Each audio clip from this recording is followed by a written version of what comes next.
Praise lord, అందరికి వందనాలండి. నాది వినిపిస్తుందా?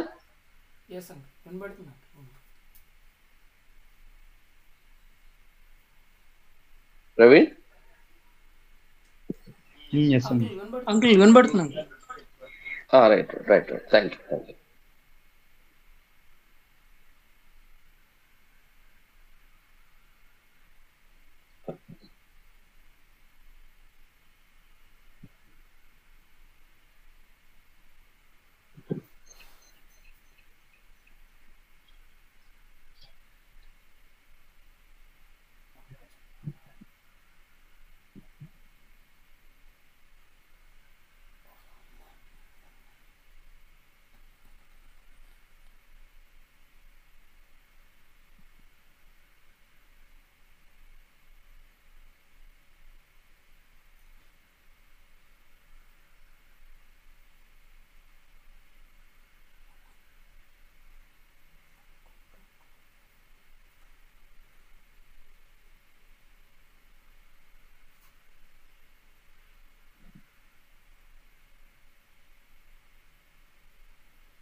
సో ఎవరికొరు ప్రార్థన చేస్తారా?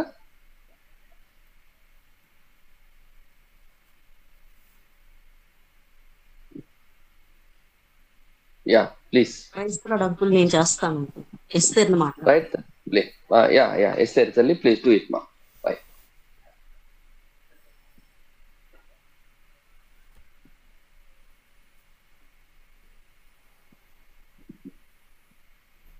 మహాగండవు మహోన్నతుడు సర్వాధికారి సర్వలోకమునకు సృష్టించిన మా దేవ, మీకు వందనాలు, స్తుతులు, స్తోత్రాలు చెల్లించుకొనిచున్నాం నాయన తండ్రి. మరి ప్రభా, ఈ సాయంకాల సమయంలో మేమందరం ఇలా కూడి ప్రభా మిమ్మల్ని ఆరాధించి మిమ్మల్ని స్తుతించి ప్రార్థించేవారుగా మమ్మల్ని తీర్చిదిద్దుతున్నందుకు మీకు వందనాలు ప్రభా. నాయన తండ్రి ప్రభా, ఇటువంటి సమయమును ఇటువంటి రోజును చూడలేని వారు ఎంతో మంది ఉన్నారు నాయన తండ్రి. అట్టి వారి సంఖ్యలో మమ్మల్ని చేర్చకుండా మీ బాహుబలము చేత ప్రభా మమ్మల్ని అందరినీ భద్రపరిచి దాచి కాచి మమ్మల్ని కాపాడుతున్న విధానమును బట్టి మీకు వందనాలు ప్రభా. యేసయ్యా నాయన తండ్రి ప్రభా, మరి నాయనా తండ్రి లైవ్ లో ప్రభా నాయన ఎంతో మంది బిడ్డలు ప్రభా నాయన వారి ప్రభా వారి ప్రయాసను వారి ప్రభా పరలోక రాజ్యం గురించి ప్రభా నాయన వారి ప్రభా ప్రయాస పడుతున్న విధానమును బట్టి మీకు వందనాలు ప్రభా. నాయన ఈ లోకంలో ఉన్నది ప్రభా శాశ్వతము కాదు నాయన తండ్రి. నాయన మీ రాజ్యము మాకు శాశ్వతము నాయన తండ్రి. ఆ శాశ్వతము గురించి ప్రభా మేమందరం మీ ప్రభా ఇలా కూడి ప్రార్థిస్తున్నాము ప్రభా. నాయన తండ్రి ప్రభా మమ్మల్ని జ్ఞాపకం చేసుకోండి నాయన, దైవజనుల్ని జ్ఞాపకం చేసుకోండి నాయన. మా అందరికీ ప్రభా సరైన బోధను ప్రభా ప్రకటిస్తున్నందుకు తెలియజేస్తున్నందుకు మీకు వందనాలు నాయన ప్రభా. మీ వాక్యమును బట్టి మమ్మల్ని దర్శించండి, మాతో మాట్లాడండి. మాకు ఏ విధమైన వాక్యము ప్రభా సరి అయినదో మాకు తెలియపరచండి ప్రభా. మీకు వందనాలు ప్రభా.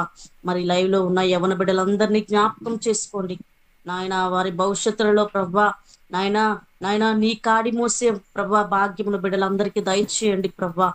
నాయన తండ్రి నాయన యవనస్తులు ప్రభా నాయన లోకంలో ప్రభా పాపంలో పడిపోకుండా ప్రభా నాయన తండ్రి ప్రభా నాయన తండ్రి మీ కొరకు మేము కనిపెట్టుకుని వారిలాగా ఉండేలాగా సహాయము దయచేయండి ప్రభా. దేవా అద్భుతకరుడా, ఆశ్చర్యకరుడా, ఆలోచనకర్త, నిత్యుడగు తండ్రి, సమాధానకర్త ఓ తండ్రి నాయన మమ్మల్ని అందరినీ జ్ఞాపకం చేసుకోండి ప్రభా. నాయన ఇంకా ఎంతో మంది బిడ్డలు ప్రభా నాయన తండ్రి నాయన ప్రభా అనేక విధములుగా ప్రభా మీ వాక్యమును వినేవారుగా ఉండేలాగా సహాయం దయచేయండి ప్రభా. నాయన తండ్రి మమ్మల్ని అందరినీ ఇలా ప్రోత్సహిస్తున్న ప్రభా నాయన ప్రభా ఈ టీముని బట్టి కూడా మీకు వందనాలు ప్రభా. నాయన తండ్రి ప్రభా టీంలో ఉన్న ప్రతి ఒక్కరిని జ్ఞాపకం చేసుకోండి, వారి అవసరతలను వారి కుటుంబములను జ్ఞాపకం చేసుకోండి ప్రభా. నాయన తండ్రి మీ కొరకు పనిచేసేవారుగా ప్రభా నమ్మకముగా జీవిస్తున్న బిడ్డల్ని జ్ఞాపకం చేసుకోండి ప్రభా. దేవా మీకు వందనాలు ప్రభా. నాయన ప్రభా సూటిగా ప్రభా మరి ఏ అంశమును బట్టి ప్రభా మాకు తెలియజేయాలనుకుంటున్నారు నాయన తండ్రి. నాయన ఆ అంశములు ప్రభా ప్రతీదీ ప్రభా మాకు అర్థమయ్యేలాగా సహాయం దయచేయండి. అవి క్షుణ్ణంగా మేము రాసుకొని ప్రభా వాటిని గైకొనేలాగా సహాయం దయచేయండి నాయన తండ్రి. ప్రార్థనా జీవితము ఆత్మను దయచేయండి ప్రభా. మీ కొరకు ప్రభా శ్రమపడి వారిలాగా ప్రభా మీ కొరకు ప్రభా నాయన జీవించేవారుగా మమ్మల్ని తీర్చిదిద్దండి. మా కుటుంబంలన్నీ జ్ఞాపకం చేసుకోండి. ఇంకా ఎవరైతే జాయిన్ అవ్వాలనుకుంటున్నారో ప్రభా వారు త్వరగా ప్రభా వారి పనులు ముగించుకొని ప్రభా జాయిన్ అయ్యేలా సహాయం దయచేయండి. నాయన మా ప్రార్థనలో తప్పులుంటే మమ్మల్ని క్షమించండి. ఇచ్చిన ప్రార్థన యేసు పరిశుద్ధ నామమున అడిగి వేడుకొంచున్నాం తండ్రి, ఆమేన్. థ్యాంక్ యూ అమ్మా, గాడ్ బ్లెస్ యూ. మనము స్టార్ట్ చేద్దామా, ఇంకొక 5 నిమిషాలు ఆగుదామా?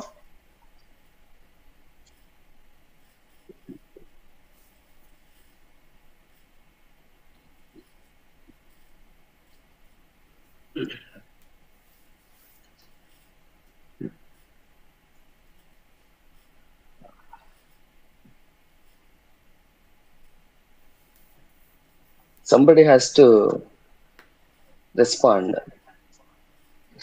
Shall we start? 3 to 5 ఆగుదామన్నా. 2-3 minutes ఆగుదామన్నా. Right right. అందులో ఎవరికి వచ్చిన పాట పాడచ్చు.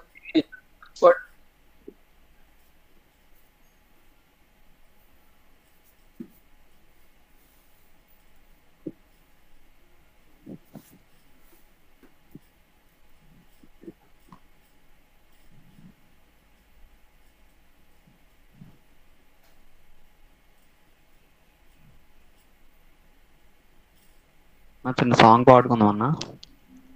పాడుదాం, అదే అడుగుతున్నాను. ప్లీజ్ ప్రైజ్ లార్డ్, హల్లెలూయా.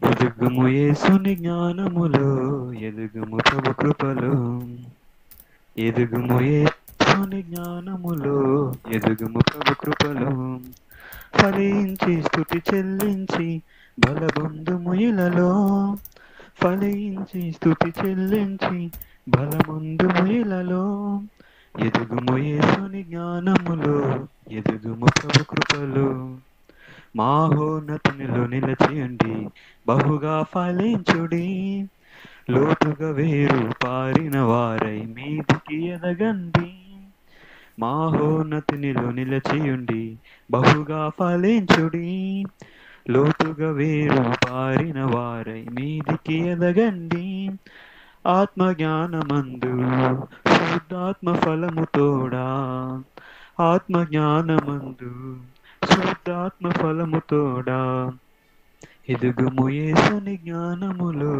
ఎదుగుము ప్రభు కృపలో, ఎదుగుము యేసుని జ్ఞానములో, ఎదుగుము ప్రభు కృపలో, స్తుతి వందనములు చెల్లించుటలో నిరతము వర్ధిల్లు, స్థిర విశ్వాసములో కొనసాగుచు ధరలో విస్తరించు, స్తుతి వందనములు చెల్లించుటలో నిరతము వర్ధిల్లు, స్థిర విశ్వాసములో కొనసాగుచు ధరలో విస్తరించు, ఆత్మ మందిరముగా శుద్ధాత్మ నిలయమీవే, ఆత్మ మందిరముగా శుద్ధాత్మ నిలయమీవే, ఎదుగుము యేసుని జ్ఞానములో, ఎదుగుము ప్రభు కృపలో, ఎదుగుము యేసుని జ్ఞానములో, ఎదుగుము ప్రభు కృపలో, కృప సమాధానం పొందండి అనుభవ జ్ఞానముతో, వాగ్దానములను వాడండి దైవ స్వభావముతో, కృప సమాధానం పొందండి అనుభవ జ్ఞానముతో, వాగ్దానములను వాడండి దైవ స్వభావముతో, దైవ పిలుపుగనుమా ఏర్పాటు నిశ్చయముతో, దైవ పిలుపుగనుమా ఏర్పాటు నిశ్చయముతో, ఎదుగుము యేసుని జ్ఞానములో, ఎదుగుము ప్రభు కృపలో, ఎదుగుము యేసుని జ్ఞానములో, ఎదుగుము ప్రభు కృపలో, ఫలించి స్తుతి చెల్లించి బలమందుము ఇలలో, ఫలించి స్తుతి చెల్లించి బలమందుము ఇలలో, ఎదుగుము యేసుని జ్ఞానములో, ఎదుగుము ప్రభు కృపలో. Praise Lord, hallelujah. Thank you అన్న, సమయాన్ని ఇచ్చినందుకు. ప్రైజ్ లార్డ్ అండి. Thank you one and all. Thank you బాబు, God bless you. We are running out of this time కాబట్టి మనం దీన్ని ప్రారంభించుకుందాం. వచ్చిన ప్రతి ఒక్కరికి సింబల్స్ ఆఫ్ క్రైస్ట్ తరపున వందనాలు చెల్లిస్తున్నాను. I'm requesting you all of you, me videos on చేస్తారా? మిమ్మల్ని చూడాలని నాకు ఆశగా ఉంది. సో మీరు అలా ఆన్ చేసుకుని ఉంటే నాకు చాలా హ్యాపీగా ఉంటుంది. Thank you one.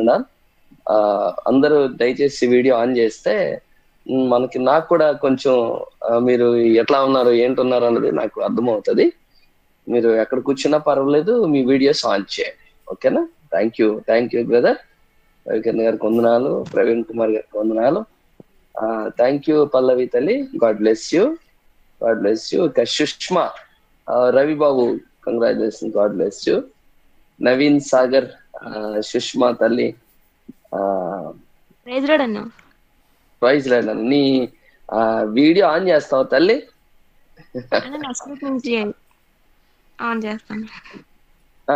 రైట్, సరే అమ్మ, సరే, as you wish, no problem.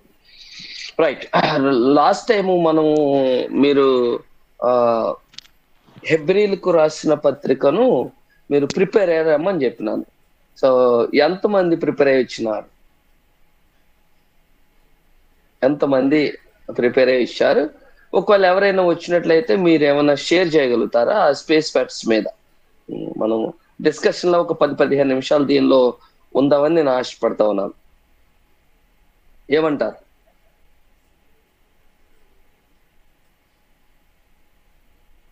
మాట్లాడాలి మీరు.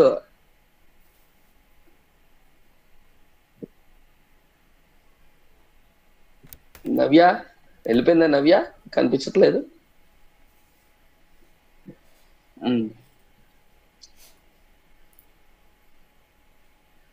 చెప్తారా? మీరు మాట్లాడతారా? లాస్ట్ టైం మనం చేసేమంది అసలు ప్రిపేర్ అయ్యారా లేదా చెప్పండి నాకు. అట్లీస్ట్ ప్రిపేర్ అయ్యారా, లేకపోతే మనం టైం లేదు కదా, మనం ముందుకు వెళ్ళిపోదాం. ఒకవేళ లేకపోతే నేను స్టార్ట్ చేసేస్తాను. ఓకేనా? అంటే నేను షేరింగ్కి వెళ్ళానంటే నేను మిమ్మల్ని ఎవరిని చూడలేను, నాకు స్క్రీన్ మీదకి వెళ్ళిపోతుంది కాబట్టి అందుకే మిమ్మల్ని అందరిని ఓపెన్ చేయమన్నాను అనమాట. ఓకేనా? So I'm going to share in the screen.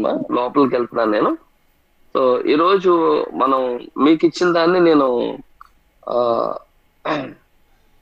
మీకు ఓపెన్ చేస్తా ఉన్నాను. మీకు షేర్ అవుతున్న స్క్రీన్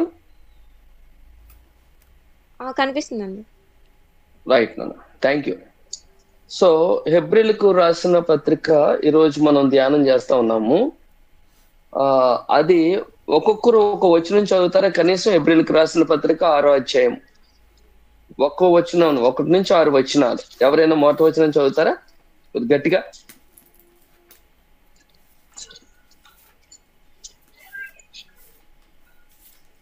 త్వరగా. కాబట్టి సృజన క్రియలు విడిచి మారు మనసు పొందుట దేవుని అంతకు విశ్వాసమును బాప్టిసమును గూర్చి బోధించు. హస్త నిక్షేపణములను, మృతుల పునరుద్ధానమును, నిత్యమైన తీర్పులను పునాది మరల వేయక క్రీస్తును గూర్చిన మూలోపదేశములను మాని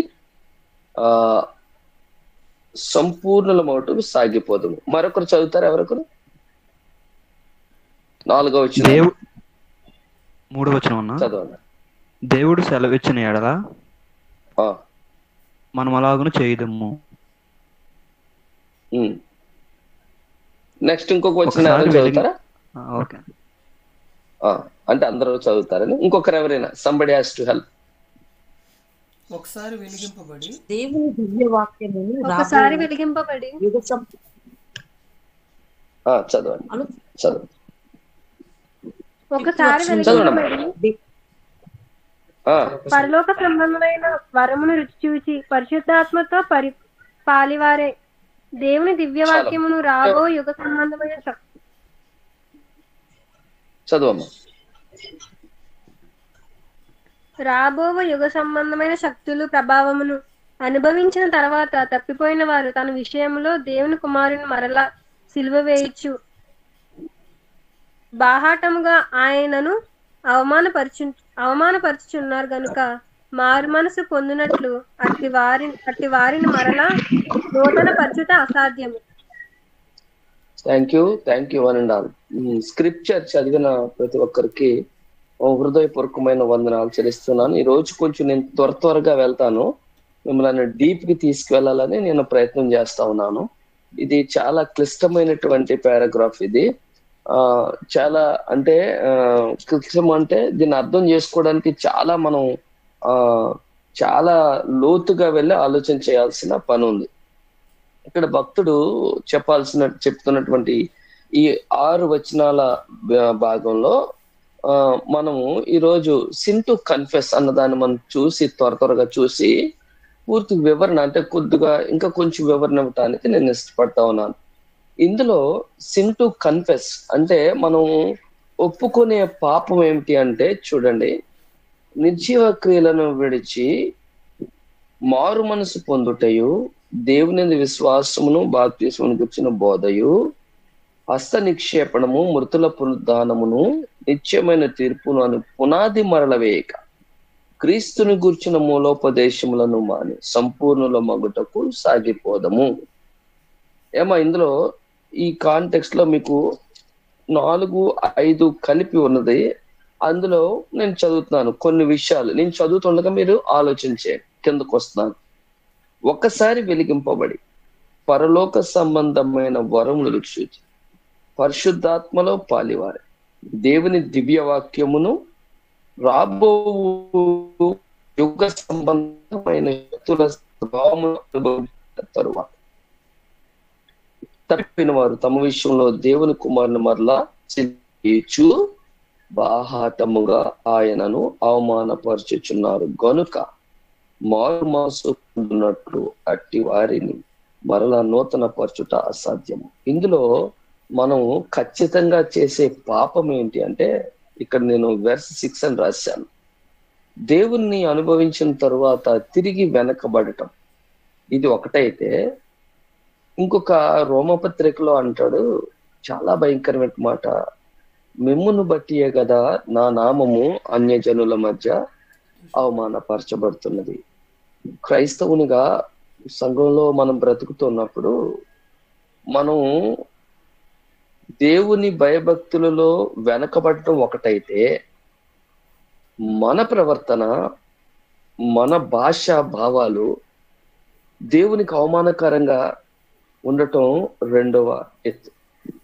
అలా చేస్తుండటం ఏ స్థాయికి తీసుకెళ్తుందట? 6వ వచనంలో చెప్తా ఉంటే, బాహాటముగా మరలా సిలువ వేసే పరిస్థితికి. రోమీలు ఎప్పుడే వేశారు, యూదులు పరిచయులు అందరూ ఎప్పుడో వేశారు, అది పక్కన పెడితే ఇప్పుడు మరలా మన చేష్టలు, మన క్రియలు, తలంపుల ద్వారా మనం ఏం చేస్తున్నామట? పబ్లిక్ గా మరలా దేవుణ్ణి సిలువేస్తా ఉన్నాం. ఎట్లాగండి అది అంటే, నేను దేవునికి దూరంగా వెళ్ళిపోయాను, అదొకటి ఇందులో కనిపించేది కదా. దేవుని దివ్యవాక్ యుగ సంబంధమైన శక్తుల ప్రభావం అనుభవించిన తర్వాత తప్పిపోయిన దూరంగా వెళ్ళిపోయాం. నెంబర్ అంటే మీకు దేవుడు ఏంటో తెలుసు, యేసుక్రీస్తు ప్రభు వారు మన కొరకు ఏం చేశారో తెలుసు, ఆయన శిలువ త్యాగం వల్ల మనకి ఏమొచ్చిందో తెలుసు. ఇవన్నీ అనుభవించిన తర్వాత మనం తప్పిపోయాం కదా, అంటే మళ్ళీ దూరంగా వెళ్ళిపోయాం.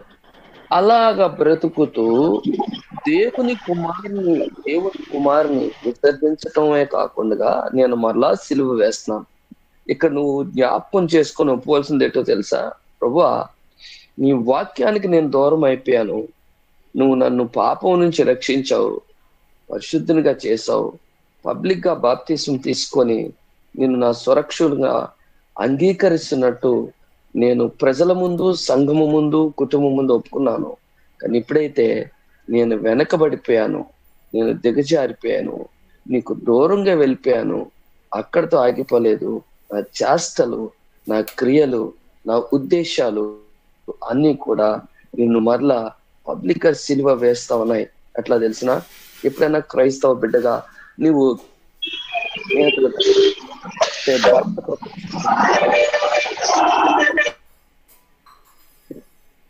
ఒక మార్కెట్ లోకి నువ్వు వెళ్ళేటప్పుడు అక్కడ నీ భాషను బట్టి, అక్కడ నీ ప్రవర్తనను బట్టి నీ దేవుడు మహిమపరచబడుతున్నాడా, హీనపరచబడుతున్నాడా? ఇది ఎప్పటికప్పుడు మనం ఎవాల్యుయేట్ చేసుకోవాలి, మూల్యాంకనం చేసుకోవాలి. మనం వెంటనే మనం చేయాల్సింది ఏంటో తెలుసా? కన్ఫెస్ అవ్వాలి. ప్రభా క్షమించు ప్రభా, అదే చెప్తా ఉన్నాడు ఇక్కడ. ఎంత చక్కగా చెప్తా ఉన్నాడు. మనం దేవుని గురించి జ్ఞానం కలిగిన వారము, మనం వారము కదా, దేవుణ్ణి అనుభవించినటువంటి వారము, దేవుని కొరకు సాక్ష్యం చెప్పినటువంటి వాళ్ళము. బ్యాడ్ ఏంటంటే తప్పిపోతున్నాం, విసర్జిస్తున్నాం, మరలా సిలువేస్తున్నాం. కనుక 3, 4, 5, 6 వచనాలు అలా చివరి వరకు చదువుకుంటూ వస్తే ఇందులో చాలా విషయాలు దేవుడు రాసుకుంటూ వచ్చాడు. ఇది మనం ఒప్పుకోవాల్సింది. ప్రభా నా చేష్టల వల్ల నిన్ను సిలువేస్తున్నాను, నన్ను క్షమించు ప్రభా అని మనం వ్యక్తిగతంగా ప్రభుని అడగవలసిన వారిగా ఉన్నాం. రెండోది ప్రామిస్ టు క్లైమ్. మనము వాగ్దానం. ఇందులో ఏం చెప్తున్నాడు? 3వ వచనంలో చూస్తే, దేవుడు సెలవిచ్చిన యెడల మనం అలాగూ చేయదము. ఎలాగూ చేయదము? నిర్జీవ క్రియలను విడిచిపెట్టగలుగుతాం. మూల పాఠాల దగ్గర ఆగిపోకుండా ముందుకు మనం పరిగెత్తడానికి అవకాశం అవుతుంది. ఇది ఇందులో దాగి ఉన్నటువంటి వాగ్దానం. ఇక్కడ తెలుసా? ఆ మూల పాఠాలు ఏంటంటే ఇక్కడ మనకి 6 ఇచ్చాడు. ఏంటి తెలుసా? విశ్వాసము,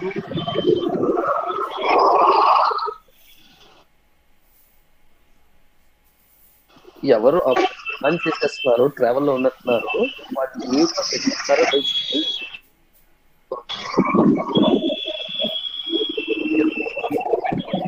నాని తమ్ముడు కొద్ది మ్యూట్ పెట్టిస్తాము. Right, thank you so much. So ఇక్కడ 6 విషయాలు. మనము మూలపు విషయాల మీద ఆగిపోవద్దు. పునాది నిర్మించబడింది, యేసుక్రీస్తు ప్రభువారు పునాది వేశారు, అపోస్తులు పునాది మీద చాలా కార్యాలు జరిగించుకుంటూ వేశారు. ఆ పునాది అక్కడే ఆగిపోకూడదు. అవి ఎక్కడ ఆగిపోకూడదట? మనం విశ్వాసం కలిగి ఉన్నాము, వెరీ గుడ్. బాప్తిస్మాలు తీసుకున్నాం, దాని గురించి బోధ మనకు బాగా తెలుసు, వెరీ గుడ్. హస్త నిక్షేపణ, మృతుల పునరుద్ధానమును, నిత్యమైన తీర్పు అనే పునాది మరలవేక. అంటే ఆల్రెడీ వాళ్ళు ఈ బాప్తిస్మాల గురించి వివరించారు, మృతుల పునరుద్ధానం తీర్పును గురించి వివరించారు. మరలా వీటి దగ్గరే ఆగిపోకుండా మనము ముందుకు విశ్వాసంలో నుంచి అధిక విశ్వాసంలోనికి, అంటే పరిణితి కలిగినటువంటి విశ్వాసం. అబ్రాహాం జీవితాన్ని చూడండి. 12వ అధ్యాయంలో తను చూపించేటటువంటి విశ్వాసానికి, 16వ అధ్యాయంకి వచ్చినప్పటికీ తను చూపించేటటువంటి విశ్వాసానికి, 22వ అధ్యాయంకి వచ్చేటప్పటికి తను చూపించేటటువంటి విశ్వాసానికి చాలా తేడా కనిపిస్తుంది. మనకు సమయం లేదు కానీ అది పరిణితి చెందినటువంటి విశ్వాసం. అక్కడే ఆగిపోలేదు. ఆయన దినదినము సుదీర్ఘ ప్రయాణం ప్రభుత్వం చేస్తున్నప్పుడు అద్భుతమైనటువంటి విశ్వాసపు రీతులను, స్థాయిలను కనిపించడం మనకు వస్తుంది. కాబట్టి మనకు ఉన్నటువంటి వాగ్దానం ఏమిటి అంటే, దేవుడు సెలవిచ్చినట్టు, అంటే మనం నిర్జీవ క్రియలను విడిచిపెట్టమని ఆయన చెప్తా ఉన్నాడు. కనుక మూల పాఠాల దగ్గర మీరు ఆగిపోవద్దు అంటున్నాడు. మీరు సంపూర్ణంగా సాగిపోదాము. ఈ నిర్జీవ క్రియలను మనం విడిచిపెడితే, ఈ మూల పాఠాల దగ్గరే మనం ఆగిపోకుండా ఉంటే మనం సంపూర్ణులమగుతాము. మనం ముందుకు సాగిపోవటానికి చూడండి 2వ వచనంలో ఏముందో తెలుసా? మీరు క్రీస్తుని గూర్చిన ఆఖరి భాగం, క్రీస్తుని గూర్చిన మూలోపదేశం అని సంపూర్ణుల మగుటకు సాగిపోతాం.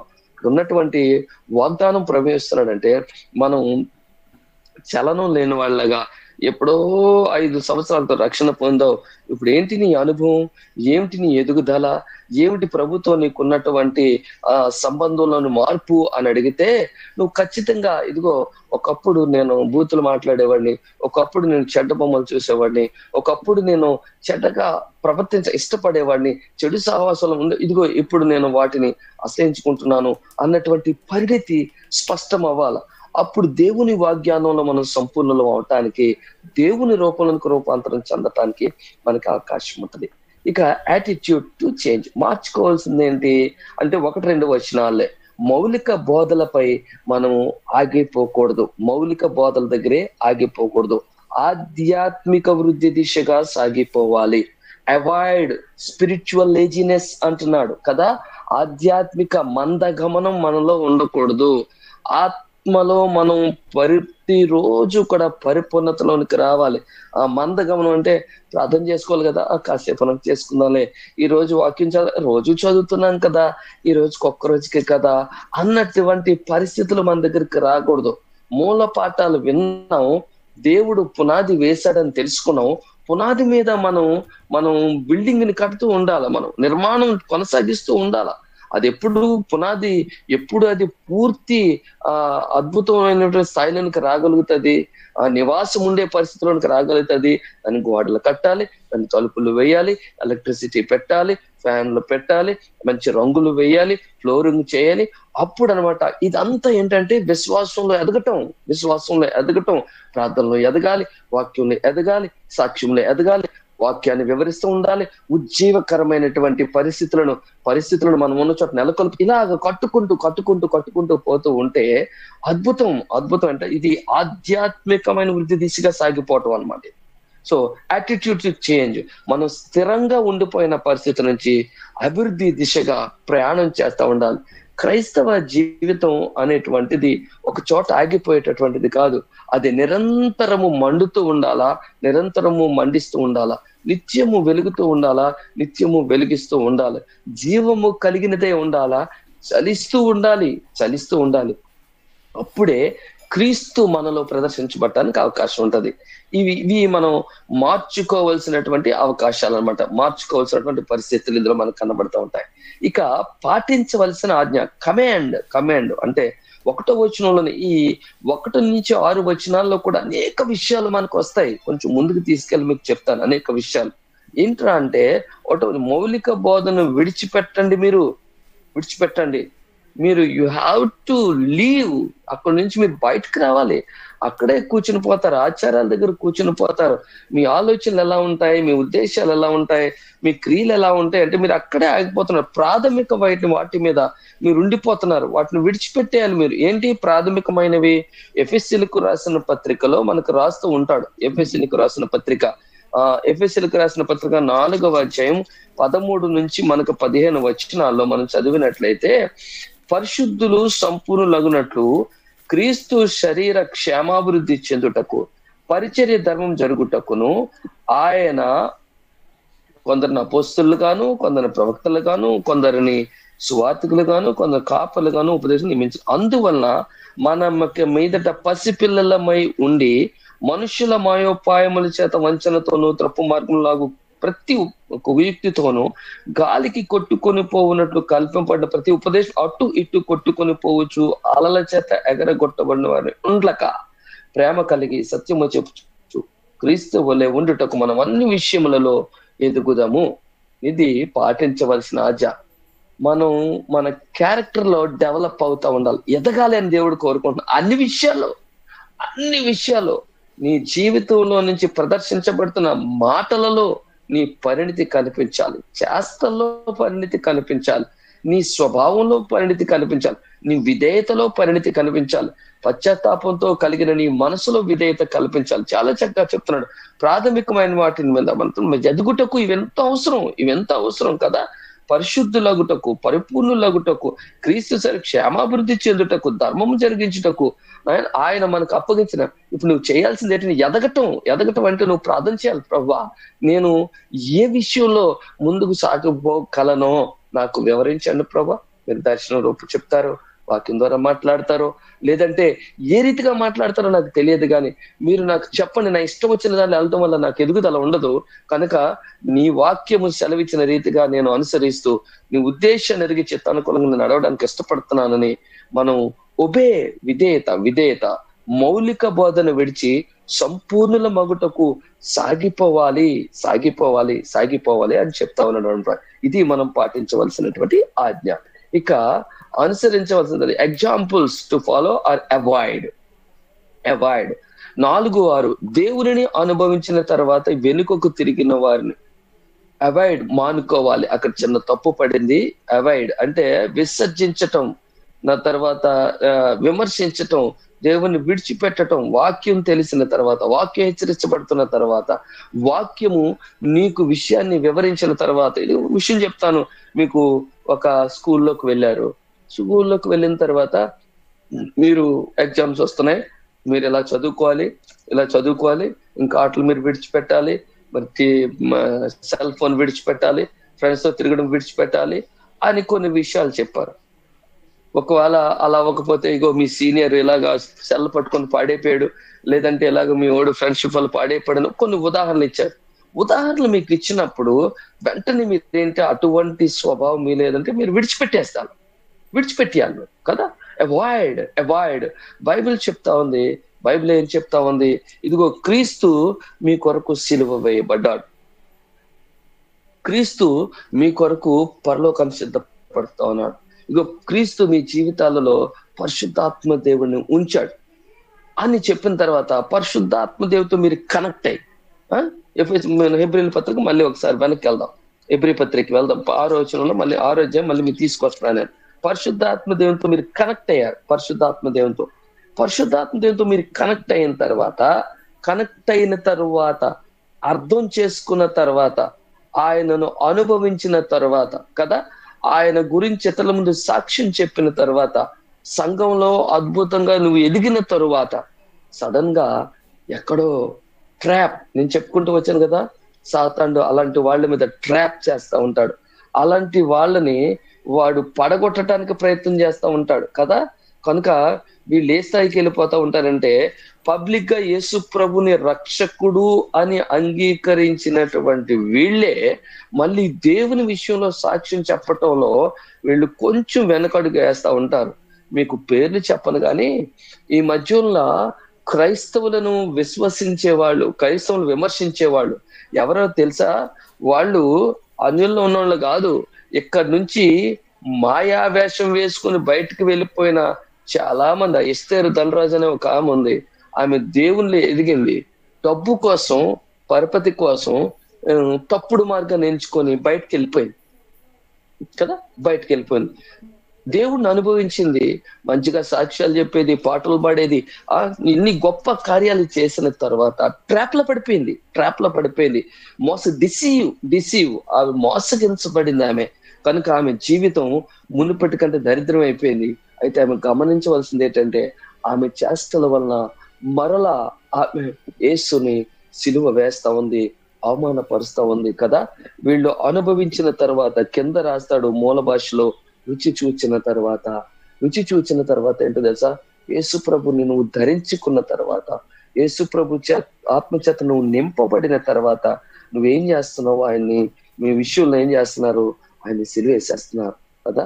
కనుక ఆయన అంటున్నాడు, ఈ విషయాలు మీరు అవాయిడ్ చేయండి, ఇవన్నీ మీరు అవాయిడ్ చేయండి, వాక్యాన్ని ఫాలో అవ్వండి. మీరు వాక్యం చెప్పేది మీరు సర్వాంగ హోమాలను ప్రభుకు అర్పించండి. మీరు మీ మనస్సుకు ఆయన అధికారాన్ని చేయండి. అప్పుడు అవి మీ మీద ప్రభావితం చూపవు, అవి మిమ్మల్ని తొందర పెట్టవు. ఎందుకంటే దేవుని వాక్యం చేత పూర్తిగా నింపబడిన వాడిలోకి లోకం రాలేదు, వాక్యం రానివ్వదు. అటు ఇటు ఉన్న వాళ్ళనే లోకం లాగేస్తా ఉంటది కదా. అది ఇసుక మీద కట్టబడిన అనుభవం లాంటిది అనమాట. కనుక మనం అనుసరించవలసింది ఏంటంటే, మనం అవాయిడ్ చేయవలసింది ఏంటంటే, శరీర సంబంధమైన విషయాలను మనం విడిచిపెట్టాలి. చాలా చక్కగా చెప్తున్నాడు.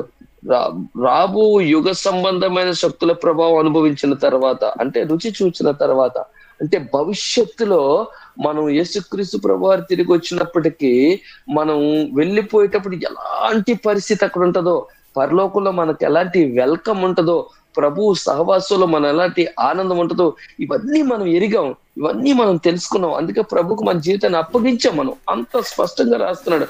తరువాత తప్పిపోయిన వారు, చాలా బాధకరమైన విషయం కదా. తర్వాత చెప్పిపోయిన వారు, ఇంకా ఇంతకన్నా ఘోరం ఉంటుందండి. తల్లిదండ్రులు మన కోసం ఎంతో కష్టపడతారు. తల్లిదండ్రులు వాళ్ళు తినటం మానేసి మనకు పెడతారు. మనకు తెలుసు ఆ విషయం. వాళ్ళు పండగలకి పబ్బాలకి బట్టలు కొనుక్కోవడం మానేసి మనకు కొంటారు. ఆ విషయం మనకు తెలుసు. మనం శుభ్రంగా ఉండాలని చూస్తారు, వాళ్ళు ఎంతో తగ్గించుకుంటారు. ఇవన్నీ మనకు తెలిసి కూడా తల్లిదండ్రుల మాట వినకపోవడం, పెద్దరిగాక వారిని పట్టించుకోకపోవడం, మనం శక్తివంతులము సామర్థ్యంలో ఎదిగిన తర్వాత వారిని నిర్లక్ష్యం చేయటం మీరు ఎన్ని చూస్తున్నారు. ఈరోజు భారతదేశంలో చూడండి, ఈరోజు భారతదేశంలో ఒక 20 సంవత్సరాల వెనక్కి వెళ్తే ఓల్డేజ్ హోములు లేవు.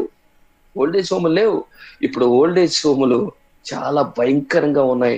దాదాపుగా 50% ఓల్డేజ్ హోములు కనబడుతున్నాయి.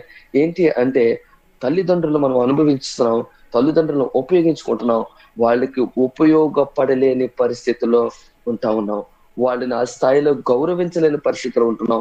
సేమ్ ఇక్కడ మనం అర్థం చేసుకుంటా ఉంటే, దేవుడు మనకి విమోచించాడని, పాపం నుంచి దరిద్రమైన స్థితి నుంచి, సమాజంలో గుర్తింపు లేని స్థితి నుంచి, వెలివేయబడిన స్థితి నుంచి మనల్ని బయటకు తీసుకొచ్చి మనకు ఒక రెప్యుటేషన్ ఇచ్చాడని, మనకు ఒక రికగ్నిషన్ ఇచ్చాడని, మనకు ఒక స్వేచ్ఛని ఎరిగి అనుభవించిన తర్వాత తప్పిపోవటం, అవమానించటం చాలా బాధాకరమైన విషయం కదా.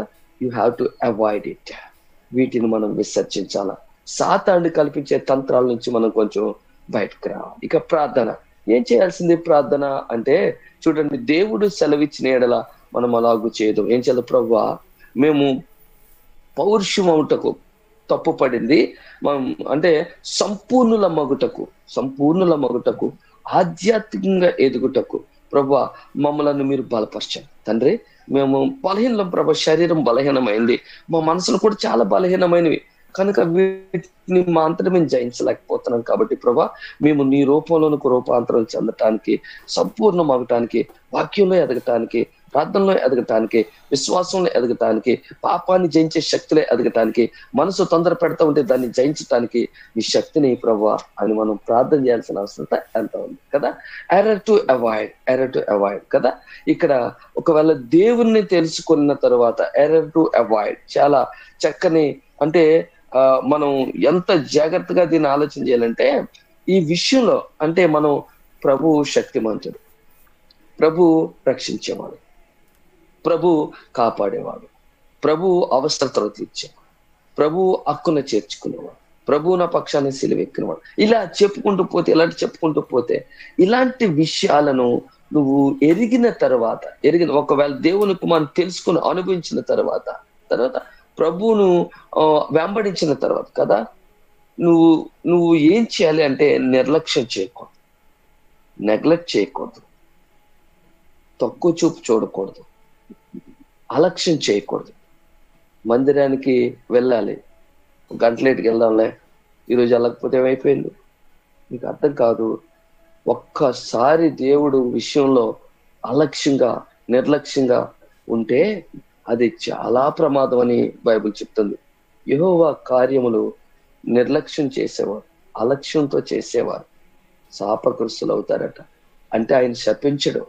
నువ్వు నిర్లక్ష్యం మొదలుపెట్టిన మరుక్షణాన సాతానుడు నీ హృదయాన్ని కబ్జా చేస్తాడు, వాక్యం చదవకుండా చేస్తాడు, ప్రభువుని గౌరవించకుండా చేస్తాడు, లోకాన్ని ముందుకు తీసుకుని వస్తాడు, ఆకర్షింపబడేటట్లు నీ ముందు చెప్తాడు, నిన్ను మోటివేట్ చేస్తాడు, నీ బుర్రను పాటు చేస్తాడు. మీకు అర్థమవుతుందా? కనుక నువ్వు నిర్లక్ష్యాన్ని, అలక్ష్యాన్ని, నెగ్లెక్ట్ని నువ్వు విడిచిపెట్టాలా, దాన్ని నీ నుంచి దూరం చేసేసుకోవాలా కదా. ఇది మనం నివారించవలసినటువంటి విషయాన్ని ఇక్కడ మనకి తెలియజేస్తాం. ఇక్కడ నమ్మవలసిన సత్యాలు ఏమన్నాయి తెలుసా? చాలా విషయాలు ఇక్కడ ఉన్నాయి. చూడండి, మనం నమ్మవలసిన సత్యాలు ఏంటంటే నిర్జీవ క్రియల నుంచి మారు మనసుకు మనం మారాలి. మనం చెడ్డ క్రియలను విడిచిపెట్టినప్పుడు మంచి క్రియలు చేయటానికి, మనసులో దేవునికి చేర్చినప్పుడు మారు మనసును మనం అనుభవించడానికి కదా. దేవుని అందరి విశ్వాసం, బాప్తిస్ము గురించినటువంటి బోధ విషయంలో అవగాహన. అర్థమైందా? నేను నీటిలో మునుగుతానా, నా మీద చిలకరిస్తారా, ప్రోక్షిస్తారా, నేను జెండా కింద నడిచి వెళ్తానా, ఈ విషయాలన్నిటి ఇవి ఎసెన్షియల్స్ కావు. నువ్వు ఇప్పుడు హిమాలయ పర్వతాల్లో నన్ను నీటిలో ముంచి బాప్తిస్మం ఇవ్వండి అని చెప్తే అక్కడ ఎలా అవుతుంది? అక్కడ పరిస్థితిని బట్టి చిలకరిస్తారు నీళ్లు కదా. సాల్వేషన్ ఆర్మీ వాళ్ళు ఒక జెండా పెడతారు, జెండా కింద నుంచి కొంతమంది వెళ్ళిపోతారు, జెండా దాటిన ప్రతి వాడు కూడా బాప్తిస్మం పొందినట్లే. ఇది ఎందుకంటే అక్కడ నీళ్లు దొరకడం అంటే నీళ్లు గడ్డగట్టిపోతాయి. అలాంటి పరిస్థితిలో ఆ పరిస్థితి పెడతారు. ఇక్కడ నువ్వు జ్ఞాపకం చేసుకోవాల్సింది ఏంటి తెలుసా? నువ్వు నీటిలో మునిగినా, నీ మీద నీళ్లు చిలకరించినా, నువ్వు జెండా కింద నుంచి నడిచిపోయినా, నువ్వు పబ్లిక్ లో యేసుక్రీస్తు ప్రభువాడికి నేను ఈ రోజు నుంచి చెందిన వాడిని అని నువ్వు ప్రదర్శిస్తున్నావు, పబ్లిక్ చేస్తున్నావు. ఇది ప్రాముఖ్యమైనది. ఒకవేళ నిజంగా నాకు నీటిలోనే ఉందా అనుకున్నారనుకోరు, ఎక్కడో కొన్ని నీళ్ళు ఉన్న చోటు తీసుకుని లేవచ్చు. కానీ ఇదంతా అది అలాగే చేయాలని ప్రాముఖ్యత ఏమీ లేదు కదా. ఈ విషయాల్లో మనం సత్యమైనవి నమ్మాలన్నమాట. సత్యమని హస్త నిక్షేపణ అంటే ఇంతకు ముందు పూర్వకాలంలో ఎవరినైనా సేవకు పంపేటప్పుడు వాళ్ళ నెత్తి మీద చేతులేసి పెద్దలు కాపర్లు ప్రార్థన చేసేవారు అనమాట. కనుక ఈ విషయాలు మనం గౌరవించాలి విషయాలు. ఇవి ప్రభు మనకు అనుగ్రహించినటువంటి సత్యాలు, మాదిరిలని వాటిని వెంబడించడానికి మనం ప్రయత్నం చేయాలి కదా.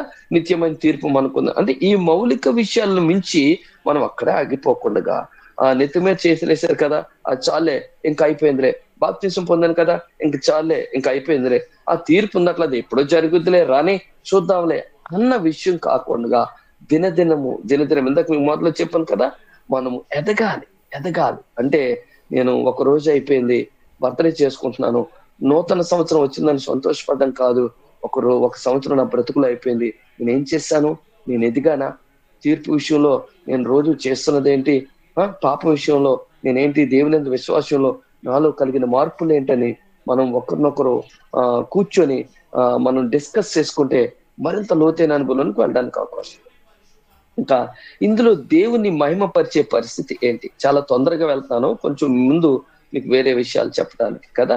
దేవుని మహిమపరిచేటటువంటి విషయాలు ఏంటి అంటే, దేవుడు ఇచ్చిన ఆశీర్వాదాలు అంటే మనం వెలిగించటకు దేవుడు అవకాశం ఇచ్చాడు, పరలోకాన్ని అనుభవించడానికి దేవుడు అవకాశం ఇచ్చాడు, పరిశుద్ధాత్మలో పాలిభాగం అవటానికి దేవుడు అవకాశం ఇచ్చాడు, వాక్యమైన దేవుడు మన జీవితాలకు రుచికరమైన జీవితాలుగా మనం మార్చాడు, యుగ శక్తులలో మనం అద్భుతంగా జీవితాలను కొనసాగించే అవకాశం ఇచ్చాడు. కాబట్టి ప్రభువా నువ్వు ఇచ్చిన అవకాశం, నేను పాపిని, నేను నీ యందు నిలబడి ప్రభువాన్ని పిలవడానికి అర్హత లేనటువంటి వాడిని, అయినా నా పాపాన్ని తీసేసి పరిశుద్ధాత్మ సహవాసాన్ని నాకు ఇచ్చావు ప్రభువా, పరలోక భాగ్యాన్ని నాకు ఇచ్చావు ప్రభువా, ఇతరులు వెలిగించే శక్తి నాకు ఇచ్చావు ప్రభువా, వాక్యాన్ని ప్రకటించే అవకాశం నాకు ఇచ్చావు ప్రభువా, నేను అన్య జనాంగం నుంచి వచ్చాను ప్రభువా, వాక్యాన్ని ఎరగని వాడిగా ఉంటున్నాను ప్రభువా, నన్ను ఇలా చేసినందుకు నీకు వందనాలు ప్రభువా.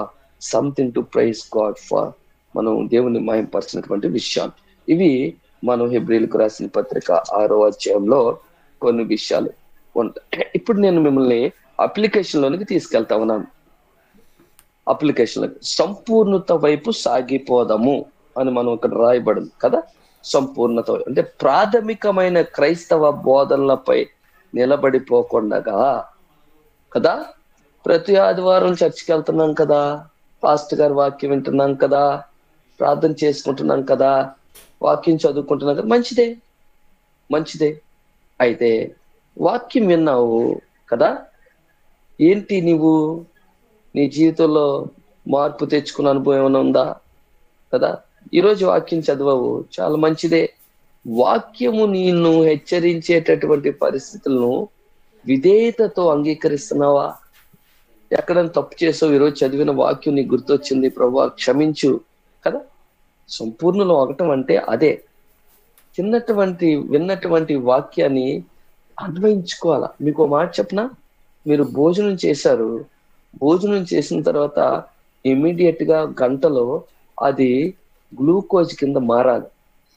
గ్లూకోజ్ కింద మారి అది రక్తంలో కలిసిపోవాలి. అప్పుడు శరీరంలో ప్రతి భాగానికి శక్తి చేరుద్ది అనమాట.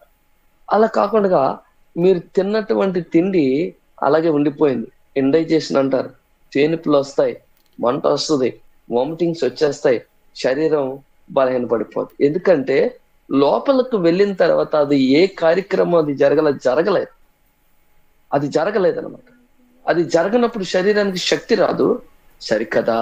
అదేమవుతుంది, శరీరానికి విషంగా మారుతుంది. తిన్న తిండి అది అరగకపోకపోతే, డైజెషన్ కాకపోతే 2 గంటల పోయిన తర్వాత అది పాయిజన్ అయిపోతుంది అనమాట. భయంకరమైన పుల్లటి తేనుపులు వస్తాయి, కడుపు అంతా వికారం అయిపోద్ది, వామిటింగ్స్ అయిపోతున్నాయి, మోషన్స్ అయిపోతా ఉంటాయి. మీకు అర్థం తెలుసా?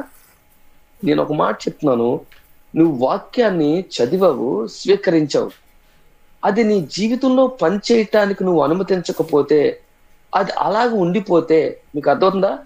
భూమిలో ఒక వ్యక్తి నాణ్యాన్ని కప్పెట్టాడట, ఒక నాణ్యాన్ని కప్పెట్టాడు, అది ఎందుకు పనికి రాలేదు. ఆయన అంటాడు, నువ్వు షావుకారుల దగ్గరికి ఇస్తే వడ్డీ వచ్చేది కదా తీసుకుంటాను. ఏం చెప్తున్నాడు నీకు? ఇది నువ్వు ఏదో ఒక రూపాన దాన్ని నువ్వు డెవలప్ చేయాలి, ఏదో ఒక రూపాన దాన్ని నువ్వు అనుభవించాలి కదా, వాక్యానికి లోబడాలి. ఇది నిన్ను నీ శరీరంలో, నీ మనస్సులో, నీ దైనందిన జీవితంలో వాక్యం పని చెయ్యాలి అంటే చదివిన వాక్యాన్ని అన్వయించుకుంటూ ఉండాలా, విధేయత చూపుతూ ఉండాలా, గౌరవిస్తూ ఉండాలా, లోబడుతూ ఉండాలా. ఇలాగ వాక్యానికి నీ మధ్య ప్రతిచర్య జరుగుతా ఉన్నప్పుడు ఎదగటం అనేది ప్రారంభమవుతుంది. అది నువ్వు మరుగుజ్జులో ఉండిపోతావు, డెవలప్మెంట్ ఉండదు.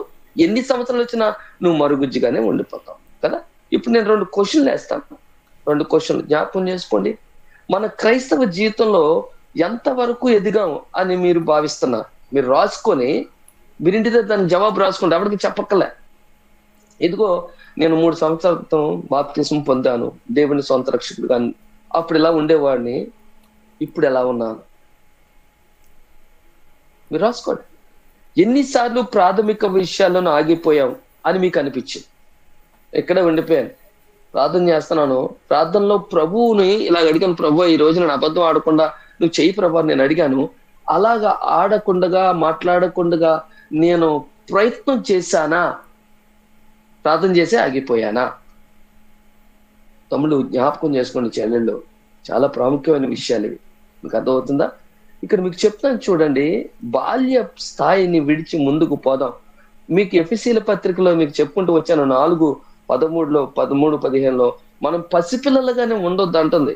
పసిపిల్లలుగానే ఉండొద్దు అంటే మీరు ఇంకా పాలు తాగవలసిన వారుగానే ఉండకూడదు, పరిణితి కావాలా. మీకు 15 సంవత్సరాలు వచ్చినా పాలు తాగుతూ ఉంటే మీకు ఏం గుర్తింపు ఉంటుంది? మీకు ఏమి విలువ ఉంటుంది? క్రైస్తవ జీవితం ఒక ప్రయాణం, స్థిరంగా ఆగిపోకూడదు. ఇది ఒక ప్రయాణం. ఈ ప్రయాణంలో అనేక రకాల విషయాలు ఎదురవుతూ ఉంటాయి. మనం ఊహించనివి ఎదురవుతూ ఉంటాయి. మనం తట్టుకోలేనివి చాలా రకాలైన ఇబ్బందులు, ఇరుకులు, సంతోషాలు, ఇబ్బందులు, సంతాపాలు ఇవన్నీ ఎదురవుతూ ఉంటాయి.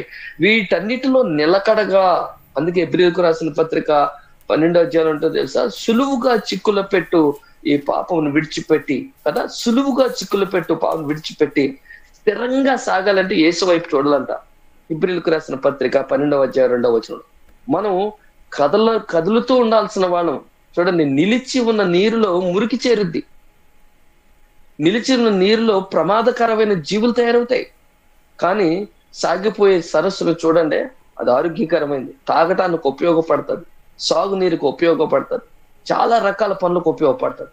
అలాగే క్రీస్తులో మనం సాగిపోతూ ఉంటే, క్రీస్తు వాక్యంలో మనం బలపడుతూ ముందుకు మనం అనేక మందికి ఆశీర్వాదకరంగా ఉంటాం, మన కుటుంబానికి ఆశీర్వాదకరం ఉంటాం కదా.